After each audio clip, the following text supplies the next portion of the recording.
नमस्कार और गंगा एजुकेशन में आपका पुनः स्वागत है। इस प्लेटफॉर्म पर आपको विधि क्षेत्र से संबंधित महत्वपूर्ण विषयों पर व्याख्यान, विधि से जुड़े हुए प्रतियोगी परीक्षाओं की तैयारी, महत्वपूर्ण कानूनी तथ्य तथा विधिक इतिहास से संबंधित सामग्री सरल और व्यवस्थित रूप में उपलब्ध होगी। इस वीडियो में भारतीय साक्ष्य अधिनियम 2023 के धारा 66 से 73 तक हम डिस्कस करेंगे। चलिए आज हम भारतीय साक्ष्य अधिनियम 2023 का एक बहुत ही जरूरी सेक्शन समझते हैं, सेक्शन 66। तो आज हम क्या क्या कवर करने वाले हैं? सबसे पहले हम इंट्रोडक्शन और इसके बेसिक रूल को समझेंगे, फिर इसके की एलिमेंट्स को डिकोड करेंगे, उसके बाद देखेंगे कि कोर्ट में इसकी एप्लीकेशन कैसी होती हैं, फिर लेजिस्लेटिव कॉन्टेक्स्ट और सबसे आखिर में एग्जाम के पॉइंट ऑफ व्यू से इसका रिवीजन करेंगे। तो चलिए शुरू करते हैं पहले हिस्से से, सेक्शन 66 का इंट्रोडक्शन और इसका जो बुनियादी नियम है, मतलब इलेक्ट्रॉनिक सिग्नेचर्स को साबित करने की नींव क्या है, उसको समझते हैं। तो जैसा कि हमने कहा, आज का हमारा टॉपिक है सेक्शन 66 भारतीय साक्ष्य अधिनियम 2023 का। ये सेक्शन असल में इलेक्ट्रॉनिक सिग्नेचर्स के प्रूफ से डील करता है। देखिए, जुडिशरी और एपीओ एग्जाम्स के लिए ये सेक्शन बेहद जरूरी है। क्यों? क्योंकि डिजिटल एविडेंस से जुड़े सवाल आजकल बहुत पूछे जा रहे हैं। अच्छा, तो ये सेक्शन 66 कहता क्या है? बिल्कुल आसान भाषा में समझते हैं। मान लीजिए कोई ये दावा करता है कि एक इलेक्ट्रॉनिक रिकॉर्ड पर किसी सब्सक्राइबर का सिग्नेचर है, तो इस बात को साबित करने की जिम्मेदारी यानी बर्डन ऑफ प्रूफ उसी इंसान पर होगी जो ये दावा कर रहा है। हाँ, इसमें एक एक्सेप्शन है, एक छूट है, और वो है सिक्योर इलेक्ट्रॉनिक सिग्नेचर के मामले में उसे प्रूफ करने की जरूरत नहीं पड़ती। अब ऐसा क्यों? क्योंकि देखिए, जो सिक्योर सिग्नेचर्स होते हैं ना, वो एक बहुत हाई लेवल सिक्योरिटी और वेरिफिकेशन प्रोसेस से गुजरते हैं। इसीलिए कानून उन्हें पहले से ही ऑथेंटिक मानकर चलता है। ठीक है, अब इस सेक्शन को और गहराई से समझने के लिए इसके कुछ इंपॉर्टेंट कीवर्ड्स को तोड़कर देखते हैं। हमें यह समझना होगा कि इलेक्ट्रॉनिक सिग्नेचर, सब्सक्राइबर और सिक्योर सिग्नेचर का आखिर मतलब क्या होता है। यहां 3 बहुत इंपॉर्टेंट टर्म्स हैं। सबसे पहला, इलेक्ट्रॉनिक सिग्नेचर। ये क्या है? ये बेसिकली किसी भी इलेक्ट्रॉनिक रिकॉर्ड को, जैसे कोई ईमेल या डिजिटल डॉक्यूमेंट, उसको ऑथेंटिकेट करने का एक डिजिटल तरीका है। फिर आता है सब्सक्राइबर। सब्सक्राइबर वो इंसान है जिसके नाम पर वो इलेक्ट्रॉनिक सिग्नेचर है, जो उसे ओन करता है या कंट्रोल करता है। और तीसरा, सिक्योर इलेक्ट्रॉनिक सिग्नेचर। ये एक खास तरह का सिग्नेचर है, बहुत ही रिलायबल, जो कुछ स्पेसिफिक टेक्निकल स्टैंडर्ड्स को पूरा करता है, जैसे कि आमतौर पर डिजिटल सिग्नेचर सर्टिफिकेट। तो सेक्शन 66 के अंडर कोर्ट में सबूत का एक लॉजिकल फ्लो चलता है। स्टेप 1, एक एलिगेशन होता है, एक आरोप लगता है कि यह सिग्नेचर फलाने व्यक्ति का है। स्टेप 2, बर्डन ऑफ प्रूफ, मतलब साबित करने का बोझ उसी व्यक्ति पर जाता है जो ये आरोप लगा रहा है। और स्टेप 3, इसका एक्सेप्शन। यहां कोर्ट चेक करती है कि कहीं ये सिक्योर सिग्नेचर तो नहीं है, क्योंकि अगर है तो उसे प्रूफ करने की जरूरत ही नहीं पड़ेगी, कोर्ट उसे सीधे ऑथेंटिक मान लेगी। चलिए अब थियरी से थोड़ा प्रैक्टिकल की तरफ बढ़ते हैं। देखते हैं कि सेक्शन 66 आखिर कोर्ट में रियल लाइफ में काम कैसे करता है। एक प्रैक्टिकल एग्जांपल लेते हैं, ठीक है? सोच लीजिए एक ऑनलाइन रेंटल एग्रीमेंट है, उसको लेके 2 पार्टीज के बीच में विवाद यानी डिस्प्यूट हो गया। एग्रीमेंट को इलेक्ट्रॉनिकली साइन किया गया था। अब एक पार्टी मुकर जाती है, कहती है ये सिग्नेचर मेरा नहीं है। तो अब क्या होगा?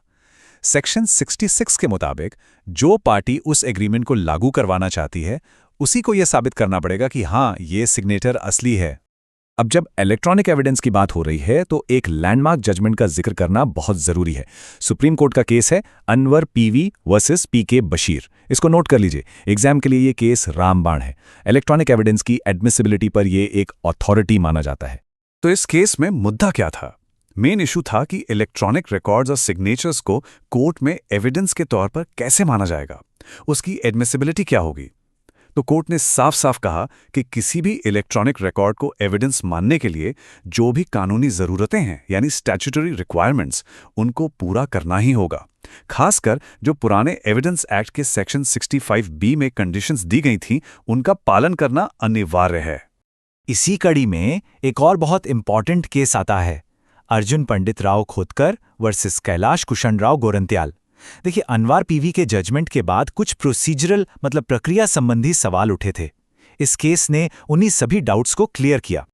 इस मामले में सुप्रीम कोर्ट ने इलेक्ट्रॉनिक एविडेंस को और डिजिटल ऑथेंटिकेशन को साबित करने के प्रोसीजर को, उसकी प्रक्रिया को और भी ज़्यादा स्पष्ट कर दिया। जो सबसे बड़ा कन्फ्यूजन था ना, सेक्शन 65B सर्टिफिकेट की ज़रूरत को लेकर, इस जजमेंट ने उसे बिल्कुल क्लियर कर दिया। अच्छा, अब जरा ये भी देख लेते हैं कि इस कानून का सफ़र कैसा रहा है, पुराने लॉ से नए लॉ तक। तो ये जो प्रोविजन है, पहले इंडियन एविडेंस एक्ट 1872 के सेक्शन 67A में हुआ करता था। अब नए कानून यानी भारतीय साक्ष्य अधिनियम 2023 के अंडर इसे सेक्शन 66 में जगह दी गई है। एक बात ध्यान रखिएगा, कानून का जो कोर आइडिया है, जो सब्सटेंस है, वो लगभग सेम है, बस सेक्शन नंबर बदल गया है। चलिए अब उस हिस्से पे आते हैं जिसका सबको इंतजार रहता है, एग्जाम फोकस और रिवीजन, स्पेशली जुडिशरी और एपीओ एग्जाम्स के लिए क्या क्या इंपॉर्टेंट है। तो इस सेक्शन की तैयारी कैसे करनी है? देखिए, प्रीलिम्स में सेक्शन 66 के रूल पर सीधा सीधा सवाल बन सकता है। मेंस की बात करें तो ई कॉमर्स डिस्प्यूट से जुड़ा कोई प्रॉब्लम बेस्ड क्वेश्चन आने की पूरी संभावना है। याद रखिए, अपने आंसर में अनवर पीवी और अर्जुन पांडितराव केसेस का जिक्र जरूर करें, एक्स्ट्रा मार्क्स मिलेंगे। और हाँ, जो सिक्योर इलेक्ट्रॉनिक सिग्नेचर का एक्सेप्शन है ना, उसको बहुत अच्छे से समझ लीजिए, वो प्रीलिम्स और मेंस दोनों के लिए बेहद जरूरी है। तो आइए फटाफट एक क्विक रिवीजन कर लेते हैं। 3 चीजें बिल्कुल नहीं भूलनी है। पहला, सेक्शन नंबर यानी सेक्शन 66 ऑफ भारतीय साक्ष्य अधिनियम 2023। दूसरा, इसका कोर कॉन्सेप्ट क्या है, यही कि इलेक्ट्रॉनिक सिग्नेचर को प्रूव करना पड़ेगा जब तक कि वो सिक्योर ना हो। और तीसरा, एग्जाम के लिए इसकी इंपॉर्टेंस, जो कि प्रीलिम्स और मेंस दोनों के लिए ही बहुत ज़्यादा है। जुडिशरी, एपीओ और दूसरे लॉ एग्जाम्स पर फोकस्ड ऐसे ही और भी लीगल कंटेंट के लिए गंगा एजुकेशन के साथ जुड़े रहिए। नमस्कार, चलिए आज हम डिस्कस करते हैं भारतीय साक्ष्य अधिनियम 2023 का एक बहुत ही इंपॉर्टेंट सेक्शन, सेक्शन 67। देखिए, ये सेक्शन उन डॉक्यूमेंट्स के प्रूफ से डील करता है जिन्हें लॉ के हिसाब से अटेस्ट कराना यानी अनुप्रमाणित कराना कंपलसरी होता है। जुडिशरी और एपीओ एग्जाम्स के लिए तो ये सेक्शन काफ़ी इंपॉर्टेंट है, इसलिए चलिए इसे डिटेल में समझते हैं। अब इस सेक्शन की प्रैक्टिकल इंपॉर्टेंस को समझने के लिए एक सिचुएशन सोचिए। मान लीजिए आपके पास एक रजिस्टर्ड मॉर्गेज डीड है, यानी एक पंजीकृत बंधक विलेख। तो क्या इसे कोर्ट में साबित करने के लिए उस विटनेस को बुलाना जरूरी है जिसने उस पर साइन किए थे, यानी अटेस्टिंग विटनेस को? इस सवाल का जवाब हमें सेक्शन 67 में ही मिलेगा। ओके, तो सेक्शन 67 को ठीक से समझने से पहले एक कीवर्ड है जिसका मतलब जानना बहुत जरूरी है, और वो है ऑथेंटिकेशन या अनुप्रमाणन। बिल्कुल सिंपल लैंग्वेज में इसका मतलब है किसी डॉक्यूमेंट के बनने और साइन होने की प्रोसेस को अपनी आंखों से देखना और फिर उस डॉक्यूमेंट पर एक गवाह के तौर पर साइन करना। बेसिकली आप वेरीफाई कर रहे हैं कि हाँ, इस डॉक्यूमेंट को बनाने वाले ने मेरे सामने ही साइन किया है। तो सेक्शन 67 का जो जनरल रूल है यानी मुख्य नियम, वो बहुत क्लियर है। वो कहता है कि अगर लॉ के हिसाब से किसी डॉक्यूमेंट का अटेस्टेड होना जरूरी है, तो उस डॉक्यूमेंट को आप तब तक एविडेंस में यूज नहीं कर सकते जब तक कम से कम एक अटेस्टिंग विटनेस को कोर्ट में बुलाकर ये प्रूव ना कर दिया जाए कि डॉक्यूमेंट आखिर बना कैसे था। लेकिन इस जनरल रूल को अप्लाई करने के लिए भी कानून ने 3 जरूरी कंडीशंस रखी हैं। ऐसा नहीं है कि हर हाल में विटनेस को बुलाना पड़ेगा। पहली शर्त, विटनेस जिंदा हो। दूसरी, वो कोर्ट के प्रोसेस के अंडर आता हो, यानी कोर्ट उसे समन भेज सके। और तीसरी, वो गवाही देने के लिए केपेबल हो, मतलब मेंटली और फिजिकली फिट हो। जब ये तीनों कंडीशंस पूरी होंगी, तभी विटनेस को बुलाना कंपलसरी है। अब आते हैं इस सेक्शन के सबसे इंटरेस्टिंग पार्ट पर, यानी इसके एक्सेप्शन पर, जो इसके प्रोवाइजो में दिया गया है। ये प्रोवाइजो कहता है कि अगर आपका डॉक्यूमेंट एक रजिस्टर्ड डॉक्यूमेंट है, लेकिन ध्यान रखिए वो विल यानी वसीयत नहीं होनी चाहिए, तो उसको प्रूफ करने के लिए अटेस्टिंग विटनेस को बुलाना जरूरी नहीं है। हाँ, लेकिन इसमें भी एक शर्त है। ये छूट तभी मिलेगी जब उस डॉक्यूमेंट के एग्जीक्यूशन को, यानी उसके बनने की प्रक्रिया को, सामने वाली पार्टी ने स्पेसिफिकली डिनाई ना किया हो। और यहाँ एक बहुत ही इंपॉर्टेंट पॉइंट है जिसे नोट करना है। ये जो एक्सेप्शन अभी हमने डिस्कस किया रजिस्टर्ड डॉक्यूमेंट्स के लिए, वो विल्स यानी वसीयत पर बिल्कुल भी लागू नहीं होता। इसका मतलब साफ है, भले ही कोई विल रजिस्टर्ड क्यों ना हो, उसे कोर्ट में प्रूफ करने के लिए कम से कम एक अटेस्टिंग विटनेस को बुलाना हमेशा कंपलसरी है। ये विल्स के लिए एक अनब्रेकेबल रूल है। सवाल उठता है कि आखिर विल्स के लिए इतने स्ट्रिक्ट रूल्स क्यों हैं? देखिए, इसके पीछे बहुत सॉलिड रीजंस हैं। वसीयत जो है वो किसी इंसान की डेथ के बाद उसकी प्रॉपर्टी के बारे में फैसला करती है। इसलिए फ्रॉड को रोकने के लिए, किसी के अनुचित प्रभाव यानी अनड्यू इन्फ्लुएंस को रोकने के लिए और ये इंश्योर करने के लिए कि मरने वाले की सच्ची इच्छा ही पूरी हो, कानून ने ये स्ट्रिक्ट प्रोविजंस बनाए हैं।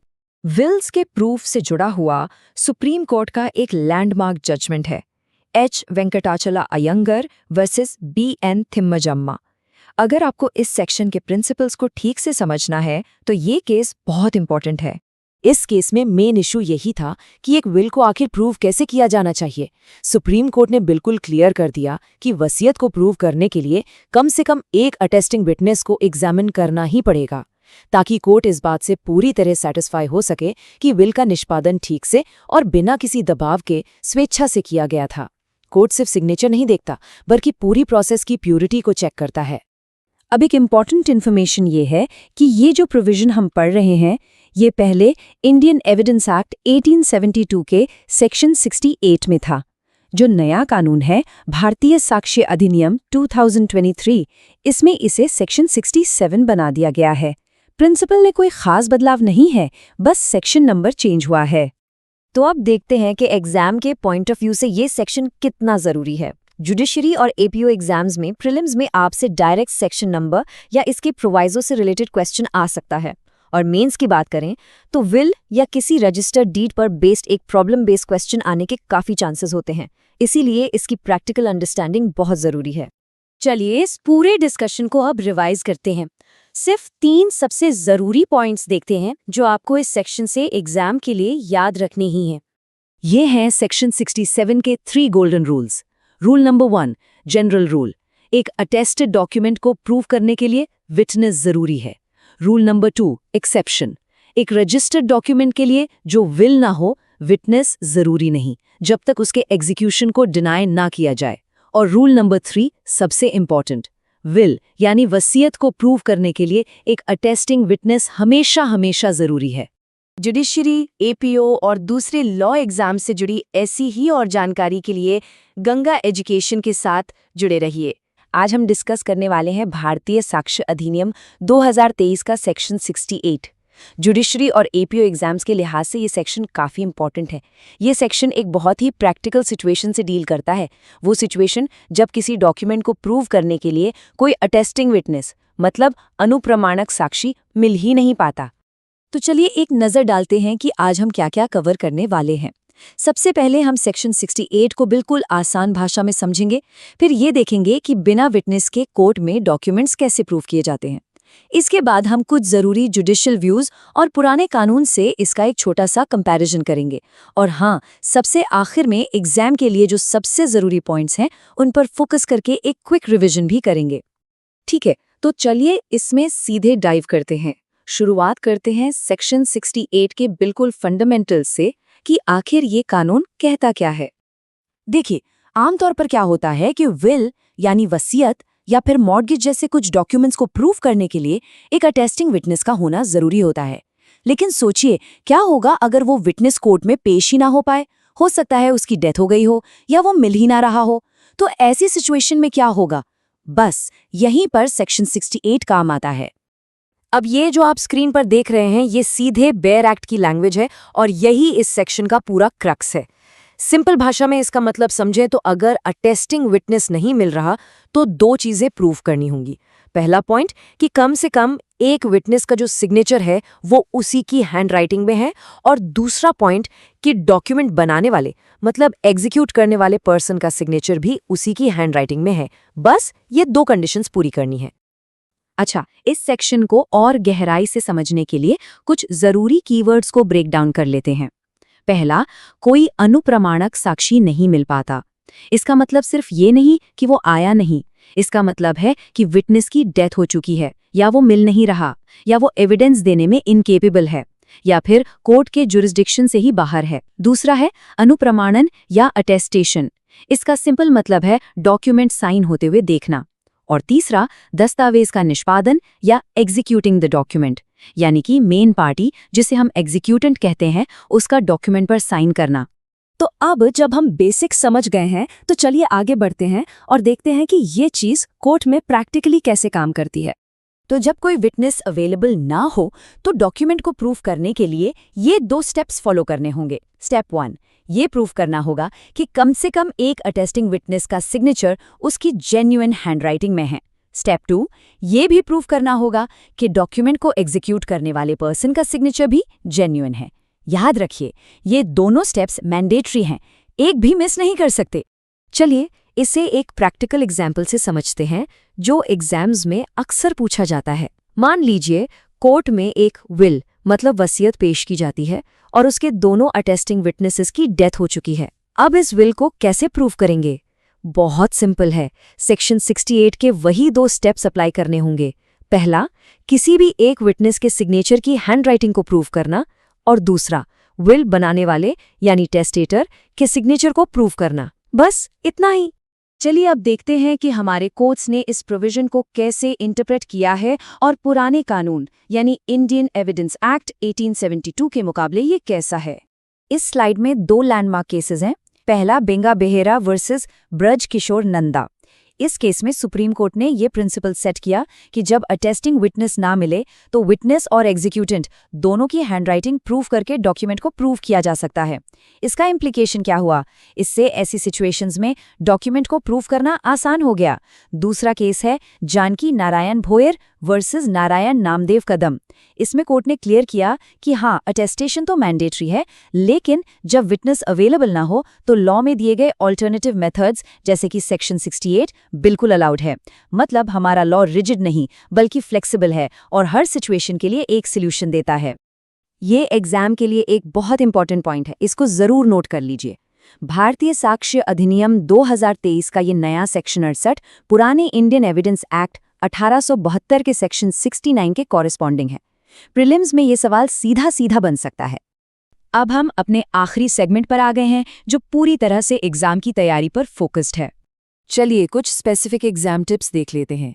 प्रीलिम्स में सीधा सेक्शन नंबर या इसकी जो 2 स्टेप रिक्वायरमेंट है उस पर डायरेक्ट क्वेश्चन आ सकता है।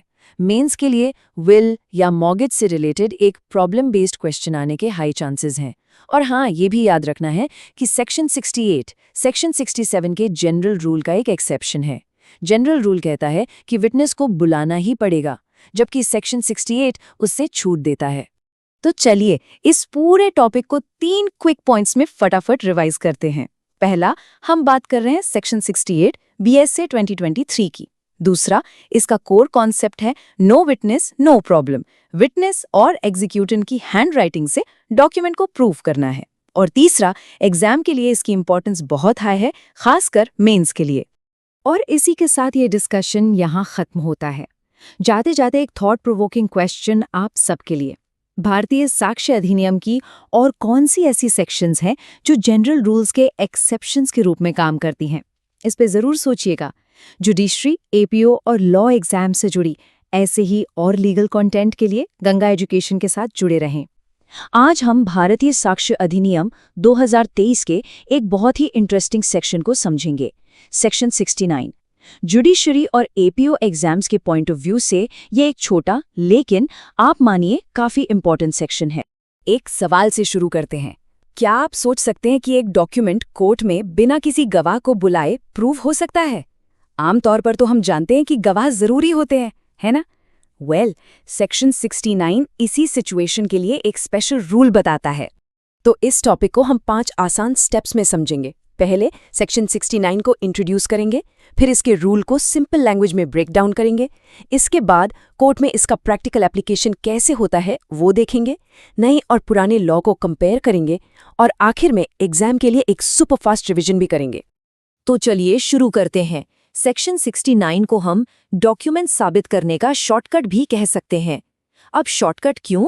क्योंकि ये विल या मॉर्गेज डीड जैसे जरूरी डॉक्यूमेंट्स को कोर्ट में प्रूफ करने का एक बिल्कुल सीधा और आसान तरीका देता है, जहां लंबी चौड़ी गवाही की जरूरत ही नहीं पड़ती।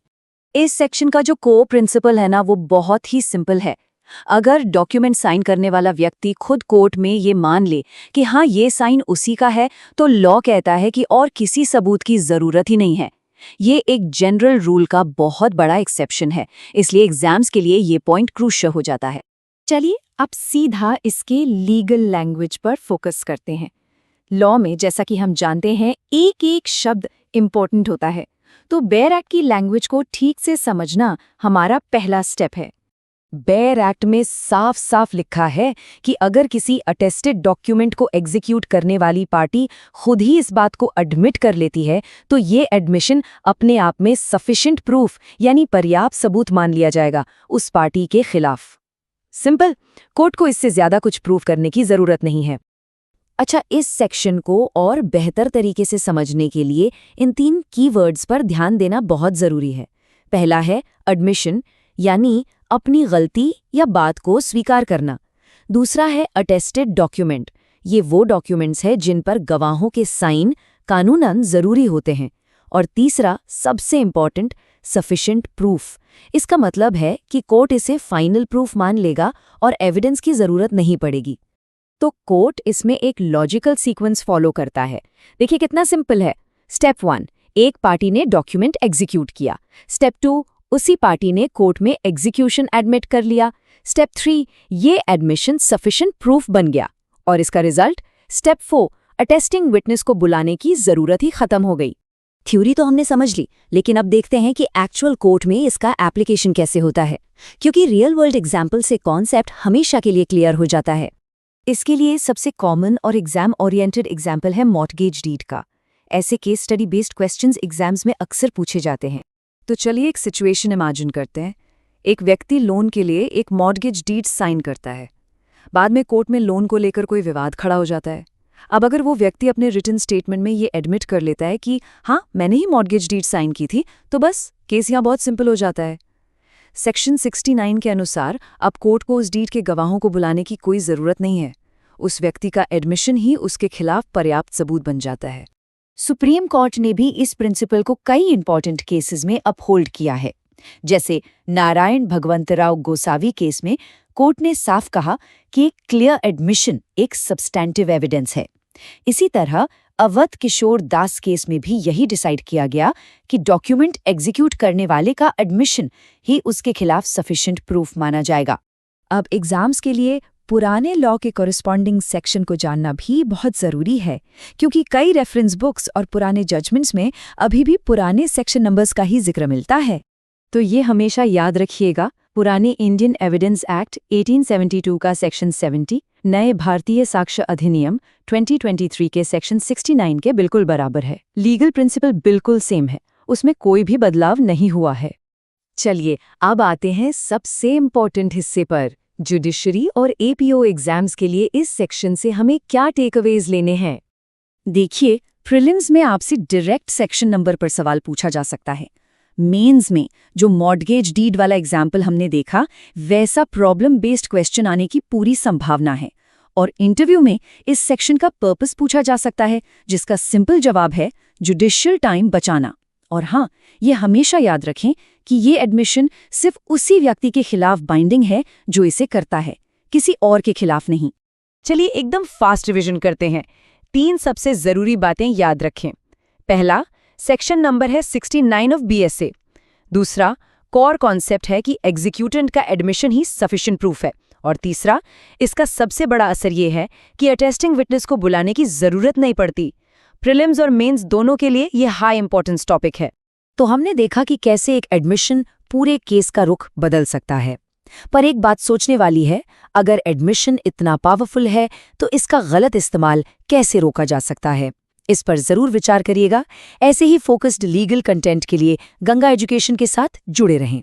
आज हम भारतीय साक्ष्य अधिनियम 2023 के एक बहुत ही महत्वपूर्ण सेक्शन 70 को डिस्कस करने वाले हैं। जुडिशरी और एपीओ एग्जाम्स के लिहाज से ये सेक्शन समझना बेहद जरूरी है। अच्छा, एक सिचुएशन सोचते हैं। मान लीजिए कोर्ट में एक वसीयत पेश होती है और उस वसीयत का जो इकलौता गवाह है, जिसे हम अटेस्टिंग विटनेस कहते हैं, वो कोर्ट में आकर पलट जाता है। वो साफ साफ कह देता है कि मेरे सामने तो कोई साइन हुआ ही नहीं थे। तो अब क्या होगा? क्या वो पूरी की पूरी वसीयत बेकार हो जाएगी? इसी बड़ी मुश्किल का कानूनी जवाब हमें मिलता है सेक्शन 70 में। इसका टाइटल ही सब कुछ बता देता है, proof when attesting witness denies execution. चलिए इसको डिटेल में समझते हैं। तो बेयर एक्ट की लाइन बिल्कुल सीधी और साफ है। ये कहता है, if the attesting witness denies or does not recollect the execution of the document, its execution may be proved by other evidence. मतलब अगर अटेस्टिंग विटनेस दस्तावेज के एग्जीक्यूशन से या तो साफ इनकार कर दे या कहे कि उसे कुछ याद नहीं है, तो भी घबराने की जरूरत नहीं है। उस डॉक्यूमेंट को अदर एविडेंस यानी दूसरे सबूतों से साबित किया जा सकता है। अब देखिए, ये सेक्शन दो खास सिचुएशंस में काम आता है। पहली, जब गवाह साफ साफ इनकार कर दे, मतलब वो हॉस्टाइल हो गया हो। ऐसा हो सकता है कि उस पर कोई दबाव हो या फिर कोई दुश्मनी हो। और दूसरी सिचुएशन है जब गवाह कहता है मुझे याद नहीं है, यानी आई डोंट रिकलेक्ट। ऐसा अक्सर तब होता है जब बहुत ज़्यादा वक्त बीत चुका हो या फिर उसकी याददाश्त कमज़ोर हो। तो इन दोनों ही मामलों में सेक्शन 70 पिक्चर में आता है। तो सवाल यह है कि ये अदर एविडेंस आखिर है क्या?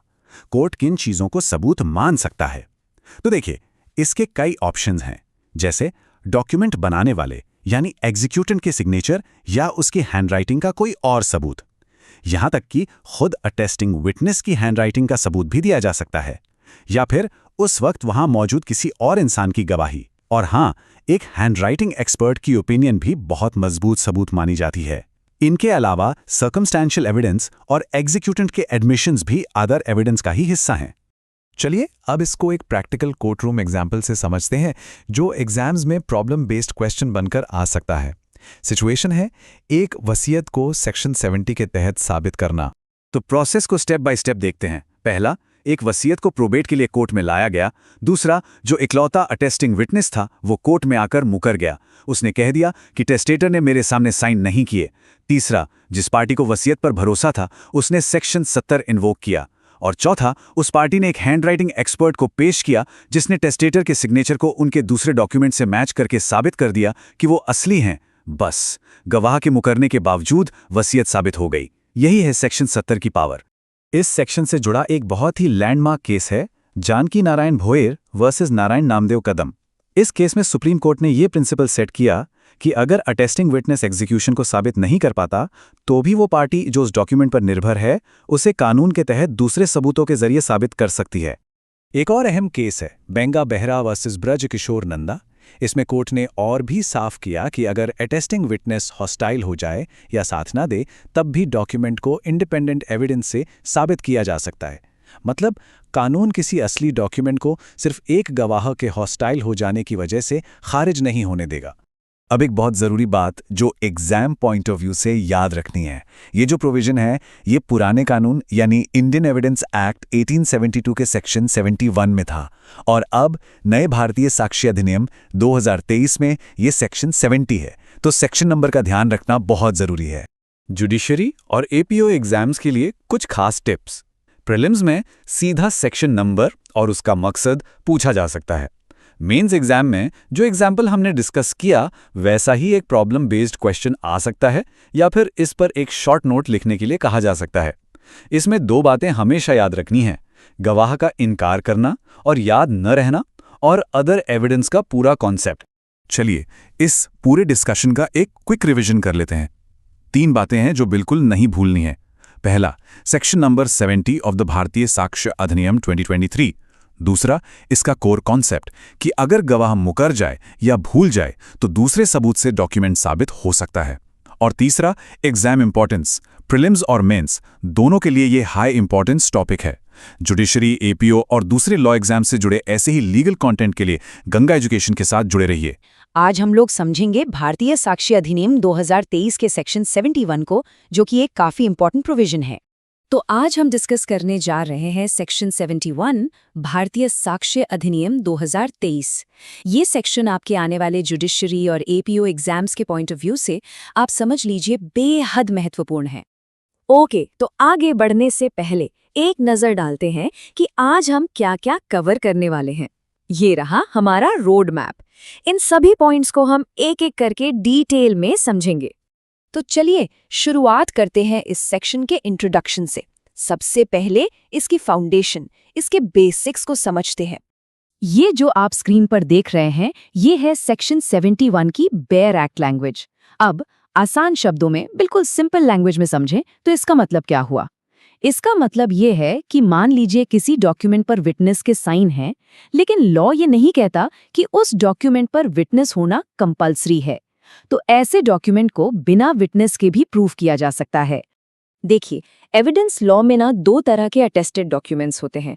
एक जिनको लॉ कहता है कि अटेस्ट करवाना कंपल्सरी है, अनिवार्य है, जैसे कि विल्स हो गई या मॉर्टगेजेस, और दूसरे होते हैं जिन्हें पार्टीज बस अपनी मर्जी से सेफ्टी के लिए अटेस्ट करवा लेती हैं। तो ये जो हमारा सेक्शन 71 है, ये इसी दूसरी कैटेगरी वाले डॉक्यूमेंट से डील करता है। तो चलिए अब इसके कोर प्रिंसिपल को थोड़ा और डिकोड करते हैं। ये जो लाइन है, proved as if it was unattested, इसका आखिर मतलब क्या है, आइए देखते हैं। इसे समझने के लिए पहले अटेस्टेशन शब्द का मतलब जानना जरूरी है। बहुत सिंपल है। इसका मतलब है किसी डॉक्यूमेंट के साइन होने की प्रक्रिया को देखना, यानी विटनेस करना, और फिर उस पर एक गवाह के तौर पर साइन करना। अब ये टेबल देखिए, इससे सेक्शन 71 का पूरा लॉजिक बिल्कुल क्लियर हो जाएगा। कंडीशन क्या है? पहली, डॉक्यूमेंट पर विटनेस के साइन है। दूसरी, लॉ उसको अटेस्ट करवाना जरूरी नहीं समझता। इसे कहते हैं वॉलंटरी अटेस्टेशन। तो इसका रिजल्ट क्या निकलता है? रिजल्ट ये है कि उस डॉक्यूमेंट को ऐसे प्रूव किया जा सकता है जैसे वो अनअटेस्टेड था, जैसे उस पर विटनेस थे ही नहीं। तो ऐसे कौन से डॉक्यूमेंट्स हैं? ये कुछ कॉमन एग्जाम्पल्स हैं जिनके लिए अटेस्टेशन लीगली मैंडेटरी नहीं है, जैसे कि agreements, sale receipts, contracts, promissory notes. ये सब इन पर अगर विटनेस के साइन हैं भी, तो उन्हें प्रूव करने का जो मेथड है वो चेंज नहीं होगा। तो सवाल उठता है कि आखिर इन डॉक्यूमेंट्स को कोर्ट में प्रूफ कैसे करते हैं। चलिए अब इसके प्रैक्टिकल साइड को, यानी इसकी एप्लीकेशन को देखते हैं। यहाँ सबसे क्रूशियल पॉइंट यह है कि आपको अटेस्टिंग विटनेस को कोर्ट में बुलाने की कोई ज़रूरत नहीं है। आप डॉक्यूमेंट को नॉर्मल तरीकों से प्रूफ कर सकते हैं, जैसे जिसने डॉक्यूमेंट बनाया यानी एग्जीक्यूटेंट, उसके सिग्नेचर प्रूफ करके, या फिर अगर पार्टी ने खुद ही एडमिट कर लिया है तो उससे, हैंडराइटिंग एविडेंस से, ओरल टेस्टिमनी से, इन सब मेथड से। इसको एक प्रैक्टिकल एग्जाम्पल से समझते हैं। मान लीजिए एक सिचुएशन है, एक लोन अग्रीमेंट है जिसे दो पार्टीज और दो विटनेसेस ने साइन किया है। अब देखिए, पहला स्टेप आइडेंटिफाई करना। क्या लोन अग्रीमेंट को अटेस्ट करवाना जरूरी है? नहीं, लॉ ऐसी कोई रिक्वायरमेंट नहीं रखता। तो एक्शन क्या होगा? जो पार्टी उस डॉक्यूमेंट पर रिलाई कर रही है, वो उससे बस लोन लेने वाली पार्टीज के सिग्नेचर प्रूफ करके साबित कर सकती है। कंक्लूजन, उन दो विटनेसेस को कोर्ट में बुलाने की कोई जरूरत नहीं है। इससे कोर्ट का बहुत सारा टाइम और एफर्ट बच जाता है। सिंपल। अब ये तो हो गई प्रोविजन की बात, लेकिन इस पर हमारे कोर्ट्स का क्या कहना है? चलिए देखते हैं कि सुप्रीम कोर्ट और हाई कोर्ट्स ने इस प्रिंसिपल को कैसे इंटरप्रेट किया है। सबसे पहले एक लैंडमार्क जजमेंट देखते हैं सुप्रीम कोर्ट का।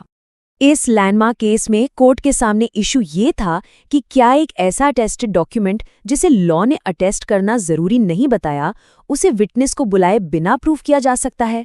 और कोर्ट ने कहा बिल्कुल हाँ। सुप्रीम कोर्ट ने साफ तौर पर कहा कि ऐसे डॉक्यूमेंट को बिना किसी अटेस्टिंग विटनेस को बुलाए प्रूफ किया जा सकता है।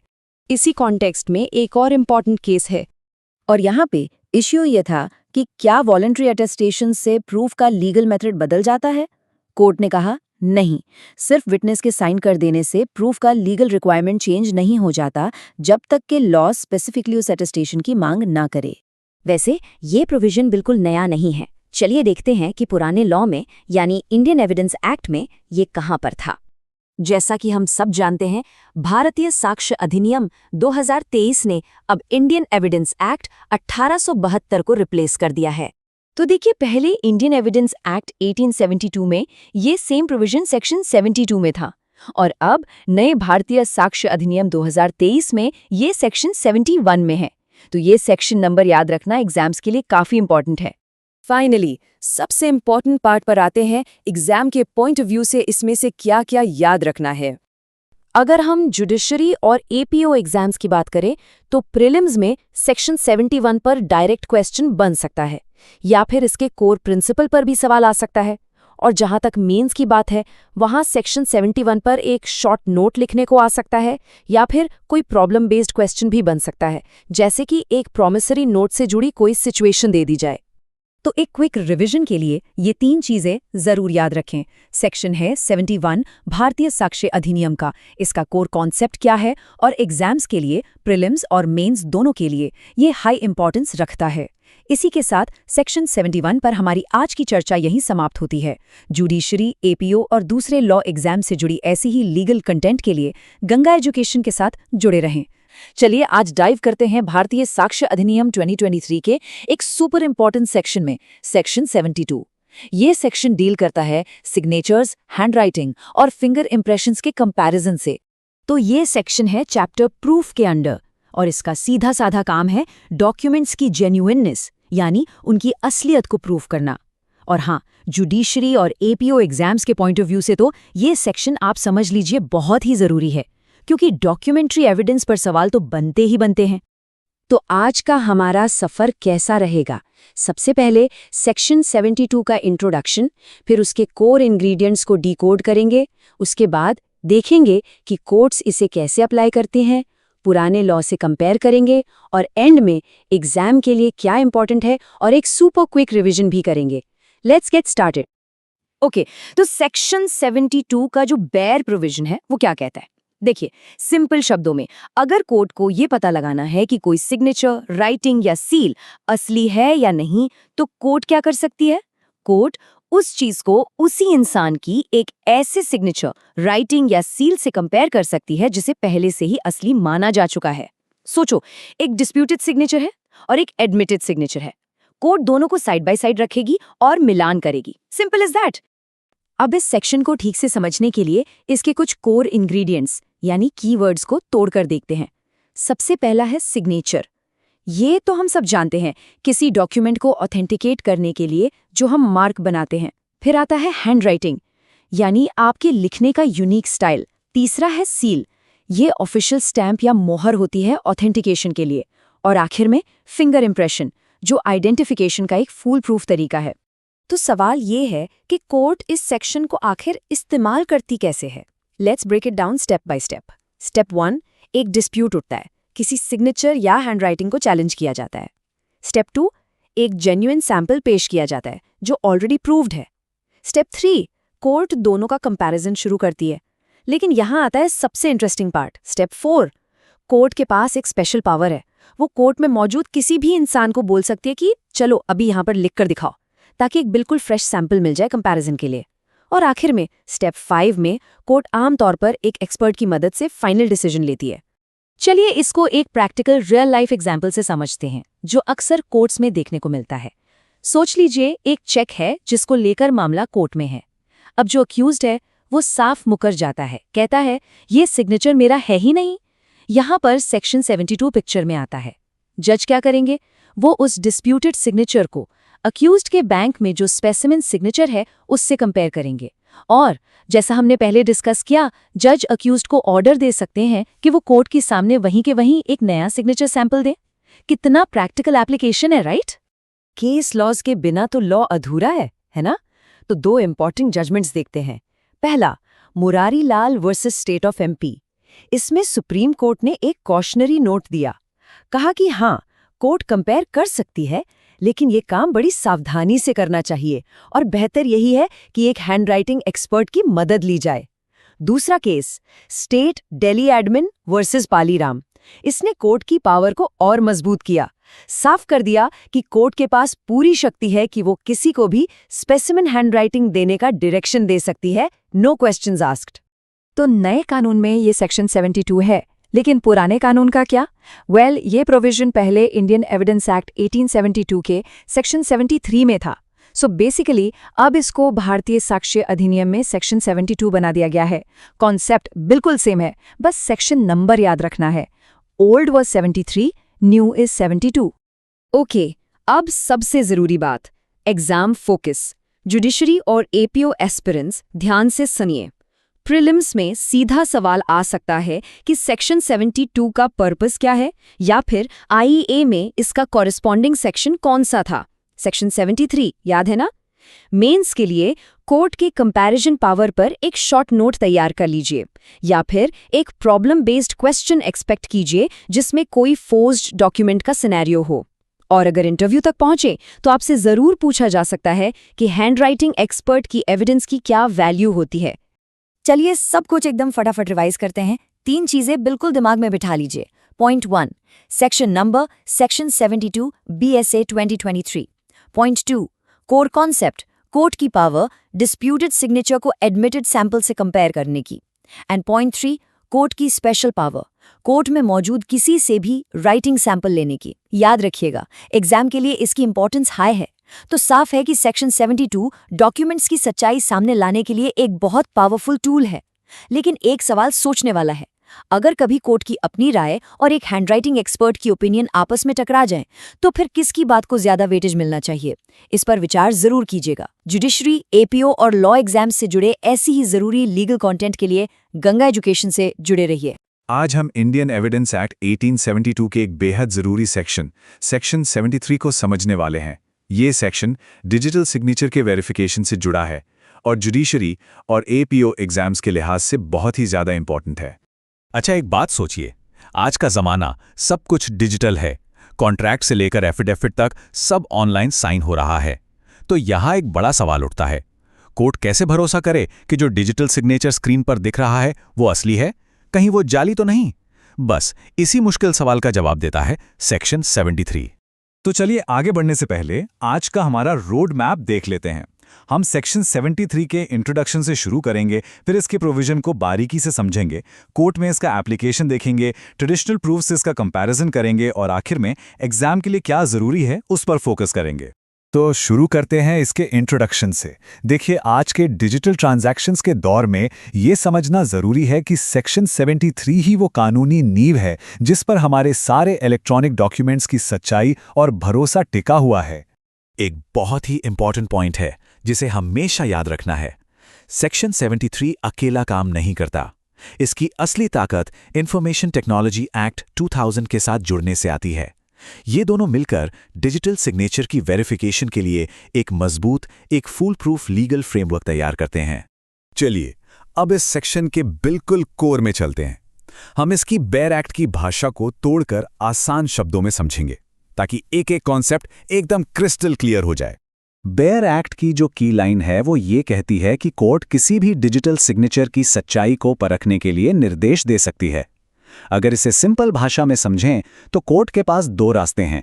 पहला, वो उस व्यक्ति, कंट्रोलर या सर्टिफाइंग अथॉरिटी को डिजिटल सिग्नेचर सर्टिफिकेट पेश करने के लिए कह सकती है, या फिर दूसरा रास्ता यह है कि वो किसी और व्यक्ति को उस सर्टिफिकेट की पब्लिक की का इस्तेमाल करके सिग्नेचर को वेरीफाई करने का आदेश दे सकती है।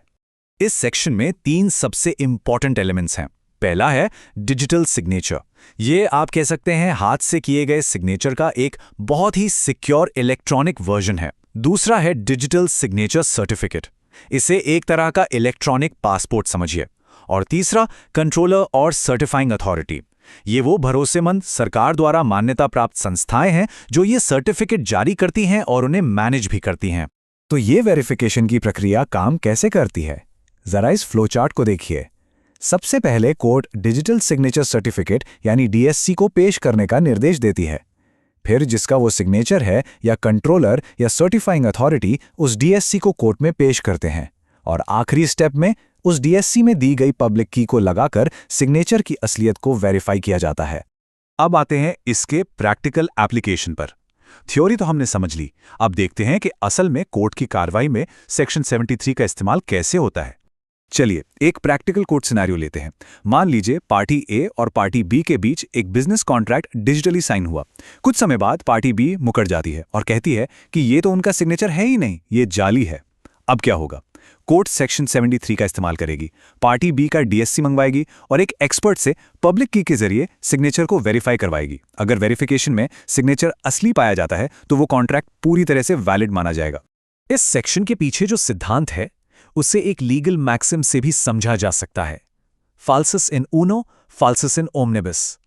इसका मतलब है जो एक बात में झूठा वो सब बातों में झूठा। हालांकि इंडियन लॉ इस मैक्सिम को हर जगह लागू नहीं करता, पर इसकी भावना यहां बहुत जरूरी है। यह हमें बताती है कि डिजिटल सबूत का भरोसा पूरी तरह से उसके वेरिफिकेशन पर ही निर्भर करता है। अब एक लैंडमार्क जजमेंट को देखते हैं। ट्रिमेक्स इंटरनेशनल के केस में सुप्रीम कोर्ट ने यह साफ कर दिया कि अगर कोई डिजिटली साइंड डॉक्यूमेंट कानून में दिए गए वेरिफिकेशन प्रोसेस को पूरा करता है तो वो सबूत के तौर पर पूरी तरह से वैलिड है। इस केस ने डिजिटल कॉन्ट्रैक्ट्स को एक मजबूत कानूनी मान्यता दी। ये समझने के लिए कि सेक्शन 73 इतना जरूरी क्यों है, चलिए इसका कंपैरिजन एविडेंस एक्ट के पुराने प्रोविजंस यानी सेक्शन 67 से 72 के साथ करते हैं, जो हाथ से किए गए ट्रेडिशनल सिग्नेचर से डील करते हैं। जरा इस कंपैरिजन टेबल को देखिए। एक तरफ ट्रेडिशनल सिग्नेचर्स को साबित करने के लिए हमें हैंडराइटिंग एक्सपर्ट्स या गवाहों पर निर्भर रहना पड़ता था, जिसमें गलती की गुंजाइश हो सकती है। वहीं दूसरी तरफ डिजिटल सिग्नेचर्स का वेरिफिकेशन पब्लिक की इंफ्रास्ट्रक्चर यानी पीकेआई से होता है, जो एक ऑब्जेक्टिव टेक्नोलॉजी पर आधारित प्रक्रिया है। यहां अथॉरिटी कोई इंसान नहीं बल्कि टेक्नोलॉजी और भरोसेमंद सर्टिफाइंग अथॉरिटीज हैं। और अब हम आते हैं हमारे सबसे जरूरी हिस्से पर, एग्जाम फोकस। जुडिशरी और एपीओ एस्पिरेंट्स के लिए यहां से सीधे सीधे क्वेश्चंस बन सकते हैं। जुडिशरी प्रीलिम्स में आपसे डायरेक्ट सेक्शन नंबर या इसका मकसद पूछा जा सकता है। एपीओ मेंस में एक प्रॉब्लम बेस्ड क्वेश्चन आने की बहुत संभावना है, बिल्कुल वैसा ही जैसा हमने बिजनेस डिस्प्यूट वाले एग्जाम्पल में डिस्कस किया। और हाँ, इंटरव्यू में आपसे डिजिटल सिग्नेचर और इलेक्ट्रॉनिक सिग्नेचर के बीच का टेक्निकल फर्क पूछा जा सकता है, तो इसके लिए भी तैयार रहना है। चलिए एक क्विक रिवीजन करते हैं। पहला पॉइंट सेक्शन है 73 ऑफ इंडियन एविडेंस एक्ट। इसका कोर कॉन्सेप्ट है कोर्ट को डीएससी और पब्लिक की के जरिए डिजिटल सिग्नेचर को वेरीफाई करने की शक्ति देना, और इसकी इंपॉर्टेंस है इलेक्ट्रॉनिक एविडेंस में भरोसा और अखंडता को स्थापित करना। एग्जाम के लिए रिवीजन करते वक्त ये 3 चीजें हमेशा याद रखनी है। पहली, सेक्शन नंबर 73, दूसरी कोर प्रोसेस यानी पब्लिक की से वेरिफिकेशन, और तीसरी की प्लेयर्स यानी सर्टिफाइंग अथॉरिटी और कंट्रोलर। जुडिशरी, एपीओ और दूसरे लॉ एग्जाम्स पर फोकस्ड ऐसे ही और लीगल कंटेंट के लिए गंगा एजुकेशन के साथ जुड़े रहें। इस सत्र को देखने के लिए धन्यवाद। यदि यह व्याख्यान आपको उपयोगी लगा है तो कृपया लाइक, शेयर और गंगा एजुकेशन को सब्सक्राइब करें और आगे भी ऐसे महत्वपूर्ण विधि व्याख्यानों के लिए जुड़े रहें।